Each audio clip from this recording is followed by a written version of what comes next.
রাজধানীর new market এলাকার কয়েকটি দোকান ও গুদামে অভিযান চালিয়ে প্রায় ১,১০০টি ধারালো অস্ত্র উদ্ধার করেছে সেনাবাহিনী।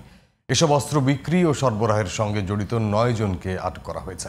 শনিবার রাতে সোহরাওয়ার্দী মেডিকেল কলেজ আর্মি ক্যাম্পে এক সংবাদ সম্মেলনে সেনাবাহিনীর ৪৬ স্বতন্ত্র ব্রিগেডের ডেয়ারিং টাইগার্সের অধিনায়ক লেফটেন্যান্ট কর্নেল নাজিম এই তথ্য জানান। তিনি জানান, উদ্ধার করা অস্ত্রগুলোর মধ্যে রয়েছে কিশোর গ্যাং ও ছিনতাইকারীদের ব্যবহৃত সামুরাই, চাপাতি ও অন্যান্য ধারালো অস্ত্র। সাম্প্রতিক সময়ে রাজধানী ঢাকায় নানা অপরাধ, হত্যাকাণ্ড ও ছিনতাইয়ের ঘটনা বৃদ্ধি পেয়েছে।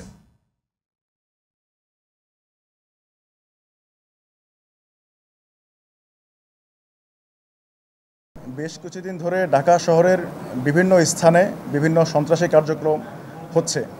বিশেষ করে ছিনতাই, চাঁদাবাজি এবং বিভিন্ন কিশোর গ্যাংয়ের শোডাউন হচ্ছে। অনেক আসামিকে গ্রেপ্তার করতে পেরেছি এবং বিভিন্ন সময় আমরা আসামিদের কাছ থেকে এরকম সামুরাই সদৃশ বিভিন্ন জিনিস আমরা দেখতে পেরেছি, দেশীয় অস্ত্র। এই আইটেমগুলো সন্ত্রাসীদেরকে কোনো একটা জায়গা থেকে সাপ্লাই দেওয়া হচ্ছে।